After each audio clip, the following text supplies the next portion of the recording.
부여소년과 아기 예수.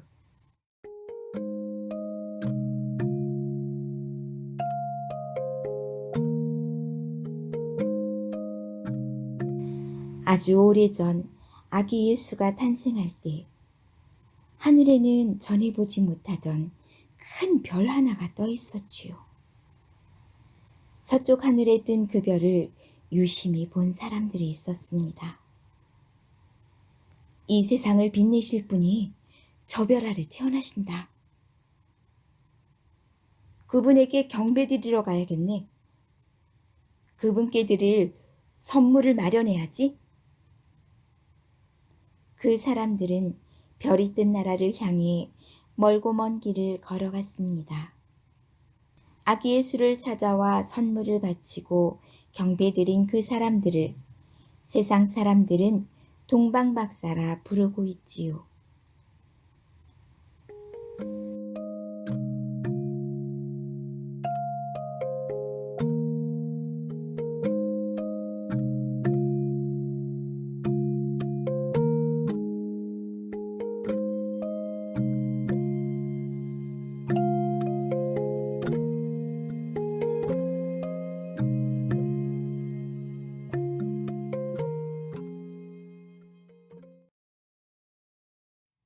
둥이는 날마다 버들피리를 들고 언덕에 올랐지요. 노을이 지고 어둠이 짙어질 때 하늘에 하나둘 돋는 별 보기를 즐겼지요. 뚜렷이 혼자 빛나는 개밥바라기 별, 국자 모양의 북두칠성, 앞발을 쳐든 모양의 살쾡이 별, 하늘 한가운데를 가로지르는 은하수. 별이 없을 때는 달을 보았지요.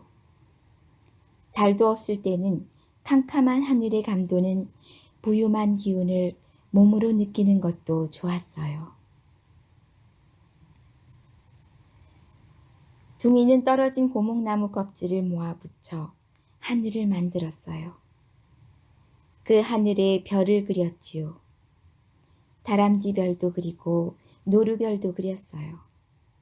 달도 그리고 달 속을 뛰어다니는 토끼도 그리고요.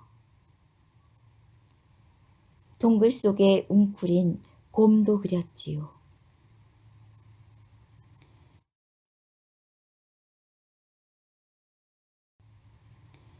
이젠 너도 무예를 익히도록 해. 전쟁에서 돌아온 아래는 둥이에게 칼을 쥐어주었습니다. 힘이 모자라면 다 빼앗기고 마라. 아래는 둥이를 다그쳤습니다. 이웃나라 힘센 무리들이 마을을 침범하고 곡식과 동물을 빼앗아가곤 했지요. 아래는 범달 아저씨를 도와 적들을 물리쳤습니다. 지지 않고 살아남으려면 택견도 잘하고 활도 잘 쏘아야 해요. 칼이나 창을 들고 적과 싸워 이겨야 하고요. 난 사람들이 서로 싸우지 않는 세상에서 살고 싶어. 둥이는 칼 대신 버들피리를 손에 들었지요. 저기 저 별 좀 봐. 둥이가 서쪽 하늘을 가리켰습니다. 많고 많은 별들 사이에 있던 크고 빛나는 별 둘이 서로 조금씩 가까워지고 있었지요. 그 언저리가 환해져 오래 보고 있으니 눈이 부셨어요. 두 별이 하나가 되다니? 라니가 손뼉을 쳤어요. 난 여기를 떠날 거야. 둥이의 말에 라니는 깜짝 놀랐어요. 우리 할아버지 할머니가 세운 나라를 두고 어디로 간다는 말이니? 저 별이 있는 곳. 저 별이 있는 곳? 두 별이 하나가 되는 건 저곳에서 저 별처럼 빛나는 사람이 태어난다는 뜻이야. 그 사람은 세상 사람들이 서로 사랑하며 사는 법을 전하러 하늘에서 땅으로 오시는 거지. 나는 그 사람을 만나러 갈 거야. 저긴 너무 멀어. 바다를 건너고 또 건너가면 저 별처럼 빛나는 사람을 만날 수 있기는커녕 저 별도 보이지 않는 낭떠러지로 떨어지고 말 거야. 둥이는 괴나리 보찜에 미숫가루와 육포와 날마다 꺾어 모은 버드나무 가지를 잘라 넣었어요. 이건 그분께 드릴 선물이야. 잘 닦은 청동 거울도 목에 걸었습니다. 싸우는 건 싫었지만 허리춤에 청동검을 달아매는 건 잊지 않았지요. 밤하늘 별들 모양을 새겨 그린 나무 껍질도 품에 넣었고요. 이건 우리 엄마한테 물려받은 거야. 우리 부여를 대표하는 동물이니까 어딜 가더라도 널 지켜줄 거야. 라니는 돼지, 개, 양, 소, 말 모양의 작은 인형 5개를 내주었어요. 우리 다시 만날 수 있을까? 둥이가 라니를 쳐다봤어요. 라니는 눈물을 머금었습니다. 라니는 머지않아 아래와 혼인을 해야 합니다. 두 별이 모여 하나가 되고 있는 곳. 그 나라는 멀고 멀었습니다. 밤이 깊을 때 둥이는 나무 껍질 지도를 펼쳐놓고 별들이 움직이는 길을 표시해 두었습니다.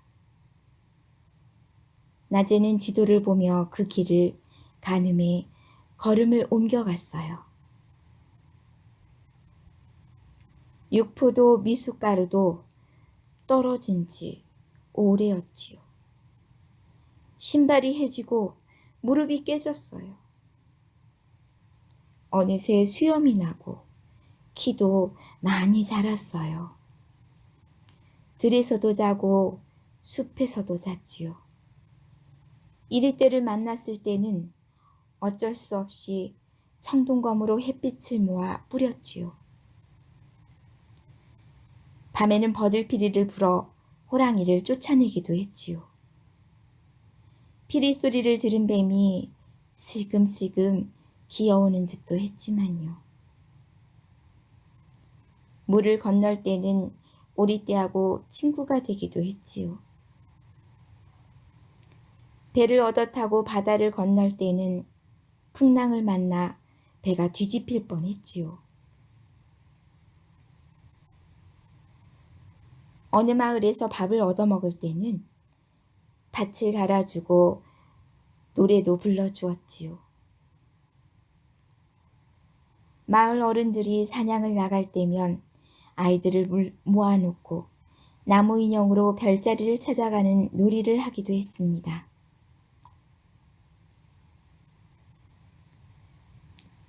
비단을 팔러 먼 나라를 오가는 장수들을 따라다닐 때는 짐을 함께 날라주면서 편하게 먹고 자며 길을 갈 수 있었어요. 그 중에 만난 찌왕이라는 친구는 둥이를 알아보았지요. 너도 서쪽 하늘 큰 별을 찾아가는구나. 찌왕은 사람을 유쾌하게 하는 솜씨가 있어서 둥이는 자주 웃어야 했습니다. 둥이와 찌왕은 어느 오아시스 마을에서 서쪽 하늘의 별을 보고 길을 가는 또 다른 사람들을 만났습니다. 투쿠는 싸움을 하면 늘 이기기만 하는 사람처럼 팔뚝이 굵고 덩치도 아주 컸지요. 산토트는 피부가 검었고 한 손에 창을 들고 다녔어요. 아라바는 머리에 긴 천으로 된 모자를 둘렀는데 몸을 씻고 나면 그 천으로 닦고 밤에는 그걸 이불처럼 덮었지요. 둥이와 찌왕은 세 사람과 함께 하늘나라 별 이야기를 하느라 밤을 새우기도 했습니다. 사람들이 많이 모여 사는 장터를 지날 때 안타까운 일이 일어났습니다. 아니, 그분께들이 황금이 어디로 갔지? 투쿠가 당황해할 때까지는 큰 별을 따라 함께 길을 가고 있는 5 사람들한테 무슨 일이 일어났는지 잘 알 수 없었습니다. 아, 모략이 없어졌어. 산토트도 보퉁이에 넣어둔 선물이 없다는 걸 깨달았어요. 내 유황이 어딨지? 아라바는 긴 수건을 풀어 뒤집어 보았어요. 찌왕은 비단을 잃었고 둥이는 청동거울을 잃어버렸습니다. 다음 날 찌왕이 사라졌습니다. 둥이는 인형을 공중에 여러 번 던져 찌왕이 달아나 숨은 방향을 알아냈어요. 투쿠는 찌왕의 옷을 찢어 숨긴 선물을 모두 찾아냈지요. 산토트는 찌왕을 나무에 묶었고 아라바는 단검을 꺼내 찌왕에게 날렸지요.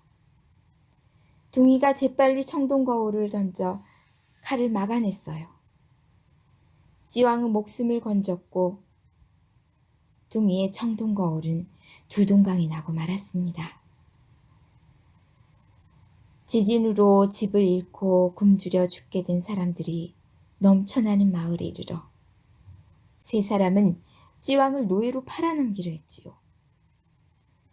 헐벗은 사람들을 본 둥이는 그곳을 그냥 떠날 수 없었지요.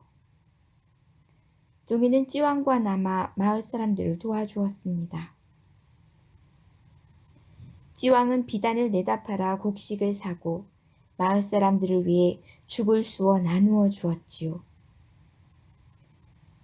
마을에 전염병이 돌았지요. 둥이와 찌왕은 할 일이 너무 많았어요. 둥이가 알아눕자 찌왕은 온몸으로 간병했지요. 너는 내가 살아있는 기쁨을 느끼게 해주었단다. 나는 이렇게 누군가를 도우며 살아야겠어. 찌왕은 눈물을 글썽였습니다. 서쪽 하늘 큰 별은 여전히 멀어 보였습니다. 둥이는 걸음을 재촉했어요. 산도 넘고 계곡도 건넜어요. 몇 달 동안 끝없는 사막을 헤매기도 했습니다. 어느 산골짜기 움막집에서 물을 구했지요. 전쟁터로 간 아버지와 오빠가 돌아오지 않고 있어요. 움막집 앞에 쪼그려 앉은 소녀는 다리가 불편했지요. 누운 채 고개를 쳐든 할머니는 앞을 볼 수 없는 사람이었지요. 수잔나, 염려하지 마. 둥이는 소녀를 달래주었지요. 둥이는 2 사람을 위해 새로 밭을 가꾸고 우물을 팠습니다. 병들고 지친 사람들이 둥이가 가꾼 밭으로 모여들었습니다. 둥이는 그 사람들을 위해 여러 채의 움막을 지어주었지요. 둥이의 밭도 점점 더 넓어졌습니다. 우물도 점점 깊어졌지요. 사람들은 둥이와 함께 있기를 좋아했습니다. 둥이가 마을을 떠나기 전날 밤, 칼을 든 사내가 둥이의 움막에 숨어들었습니다. 사내는 둥이의 보찜을 훔쳐나오다 둥이의 발에 걸리고 말았지요. 잠에서 깨어난 둥이의 몸에 사내의 칼이 꽂혔어요. 칼끝은 둥이가 몸에 지닌 청동검에 부딪혔어요. 사내의 칼이 또 한 번 둥이를 찌르는 순간이었어요. 안 돼! 수잔나의 음성이 들리고 사내가 옆으로 쓰러졌습니다. 떠나는 둥이를 위해 음식을 준비하던 수잔나가 위험에 처한 둥이를 구하기 위해 돌덩이를 들고 달려든 거죠. 그 순간 스잔나의 불편한 다리가 기적처럼 나아 있었지요. 스잔나의 배필이 되어 여기에 남아주게. 할머니는 둥이를 붙잡았지요. 저는 저 별 아래에 태어나신 분을 뵈러 가야 합니다. 스잔나는 준비한 옷과 음식을 싸주면서 오래도록 눈물을 흘렸습니다. 마을 사람들이 모두 울면서 둥이를 배웅했지요. 긴 숲을 지날 때 둥이는 산적 둘의 포로가 되었습니다. 아무것도 가진 게 없으니 네 몸이라도 구워 먹어야겠다. 쿤수가 둥이를 굽기 위해 불을 지폈습니다. 둥이는 주머니에서 인형 하나를 꺼내 불길로 던졌어요. 불은 피식하고 꺼지고 말았어요. 해오정이 다시 불을 지폈습니다. 둥이는 또 다른 인형을 던져 불을 껐습니다. 산적들이 새로 불 지피면 둥이는 또 인형을 던져 불을 껐지요. 인형 5개를 모두 쓰고 나자 사방은 깊은 어둠에 빠졌습니다. 콘수와 해오종은 칼을 들고 둥이에게 달려들었어요. 그때였습니다. 요란한 천둥 소리와 함께 내리친 번개가 두 산적이 칼에 떨어졌습니다. 콘수와 해오정은 둥이 앞에 무릎을 꿇고 용서를 빌었습니다. 저희는 목동이었는데 전쟁터에 다녀오니 마을이 없어져 산적이 되었습니다. 둥이는 쿤수와 해오종을 데리고 길을 떠났습니다. 마을이 있는 곳마다 위험에 처한 사람들이 있었지요. 둥이는 동강난 청동거울과 청동검을 팔아 그 사람들을 도와야 했지요.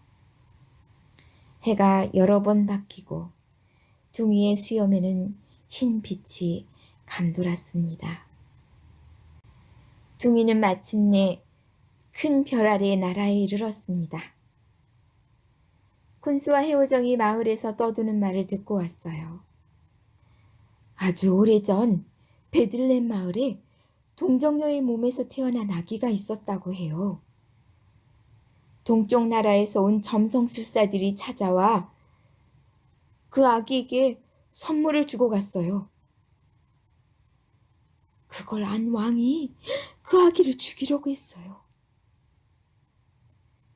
그 아기가 다른 나라로 달아나자 왕이 갓 태어난 아기들을 다 죽이라고 해서 나라에 엄청난 소동이 일어났어요.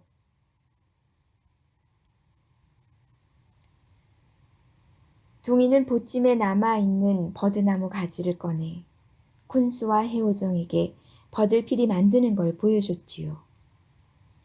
가지 껍질을 비틀어 속을 빼내면 대롱만 남지. 하지만 가지가 말라 피리로 쓸 수 있는 건 하나밖에 없었어요. 대신 버드나무 속을 잘 빻은 가루는 병을 치료하는 약으로 쓸 수 있지요. 쿤수는 갈대를 꺾어와 대롱을 만들었어요. 저는 갈대 피리를 불면서 양을 몰고 다녔지요. 해오정은 대나무 가지를 여러 개 잘라왔어요. 대롱에 구멍을 뚫으면 높고 낮은 소리를 낼 수 있어요. 세상에는 병든 몸으로 쫓겨나 사는 사람들이 많았어요. 죽어가는데 누구의 도움도 받지 못하는 사람들도 많았지요. 이제 곧 그분이 오셔서 여러분을 구할 것이니 희망을 잃지 마세요. 둥이는 피리를 불며 사람들 사이를 걸어 다녔습니다. 사람들은 그분을 기다리는 노래를 만들어 화답했습니다. 세상에는 많은 돈으로 남을 노예로 부리는 사람도 많았지요. 도망가는 노예는 사람을 사서 잡아들였지요. 이상한 법을 만들어 곤란에 처한 사람들을 더 힘겹게 하는 왕도 있었고, 권력을 가진 이들은 남들이 애써 모은 재산을 쉽게 앗아가고도 가뭄이 나면 헐벗은 남들을 나몰라라 하기 일쑤였지요. 도둑과 강도들은 약한 사람들을 더 괴롭혔어요. 이제 곧 그분이 오셔서 여러분이 한 일을 물을 것이니 대답할 말을 준비하세요. 둥이의 피리소리를 들은 사람 사이에서 그분을 기다리는 노래가 울려 퍼졌습니다. 재판을 받은 예수님은 십자가를 지고 언덕길을 올라갔습니다. 예수님을 따르는 사람들 사이에서 이상한 피리소리가 들리고 곧 노랫소리가 이어졌어요. 누가 나를 위해 노래하고 있는가? 저 음악은 아기 예수님께 바치는 선물입니다. 군수와 해오정이 예수님을 따라 걸으며 머나먼 동쪽 나라에서 아기 예수를 찾으러 온 부엿 사람 얘기를 들려주었습니다.